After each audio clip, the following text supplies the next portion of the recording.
শহীদ রাষ্ট্রপতি জিয়াউর রহমান বিদেশে গিয়ে সুখে শান্তিতে থাকবেন এসব চিন্তা করতেন, তাহলে মেট্রো রেল, তাহলে আপনার কি বলে ফ্লাইওভার, এই সমস্ত নানা কীর্তি কাহিনী তিনি আনতে পারতেন। মানুষ খাবার না পেয়ে আম গাছের পাতা, কাঁঠাল গাছের পাতা চিবিয়ে খেয়েছে। যে ম্যান পাওয়ার, জনশক্তি রপ্তানির মধ্যে দিয়ে আমরা যে প্রচুর বৈদেশিক মুদ্রা অর্জন করতে পারি, এই যে কনসেপ্টটা, এই কনসেপ্টটা যিনি ধারণ করবেন তিনি একজন যেনতেন মানুষ নন। তিনি দেশ এবং জাতি নিয়ে যার অন্তরের মধ্যে প্রেম থাকবে তারাই এটা ধারণ করতে পারে। যদি টাকা অর্থবিত্তের চিন্তা করতেন শহীদ রাষ্ট্রপতি জিয়াউর রহমান, বিদেশে গিয়ে সুখে শান্তিতে থাকবেন এসব চিন্তা করতেন, তাহলে মেট্রো রেল, তাহলে আপনার কি বলে ফ্লাইওভার, এই সমস্ত নানা কীর্তি কাহিনী তিনি আনতে পারতেন। কিন্তু না, ইন্ডিভিজুয়াল মানুষ, এদেশের দরিদ্র মানুষ, তার আগে একটা প্রবল দুর্ভিক্ষ হয়ে গেছে। মানুষ খাবার না পেয়ে আম গাছের পাতা, কাঁঠাল গাছের পাতা চিবিয়ে খেয়েছে। এই একটি ঘটনার পরপরই জিয়াউর রহমান ক্ষমতায় এসছে।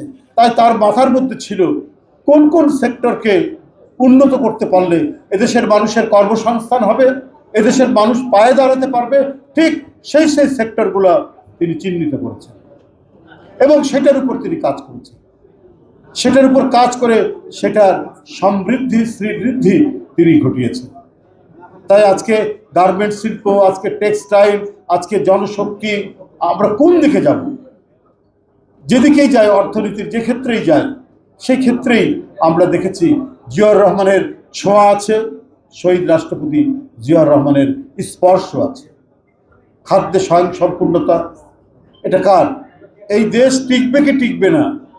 আমরাও তো তখন স্কুলে পড়ি, ক্লাস 10-এর ছাত্র, ম্যাট্রিক পরীক্ষা দেব। আমরা দুর্ভিক্ষের যে ভয়াবহতা দেখেছি, বিশেষ করে উত্তরাঞ্চলে যাদের বাড়ি রংপুর, দিনাজপুর, কুড়িগ্রাম, লালমনিরহাট, তারা আমরা দেখেছি। এবং আমরা তখন ভাবতে পারিনি যে এই দেশটা আসলে টিকবে কি টিকবে না, কিভাবে এই দেশটা নিজের পায়ে দাঁড়াবে। একটা ছোট্ট ভূখণ্ড, তার উপরে এত মানুষ, তখন 7.5 কোটি মানুষ, তাতেই কত মানুষ মনে হতো। এখন সেটা 18 কোটিতে এসে দাঁড়িয়েছে।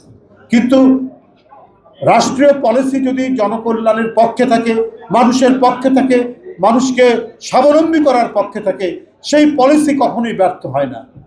যত মানুষই পারুক, সেই মানুষকে স্বাবলম্বী হওয়ার যদি পলিসি যদি নির্ধারণ করে রাষ্ট্র, তাহলে সেই দেশ কখনো অন্ধকারের অতল গহ্বরে আপনার পতিত হবে না।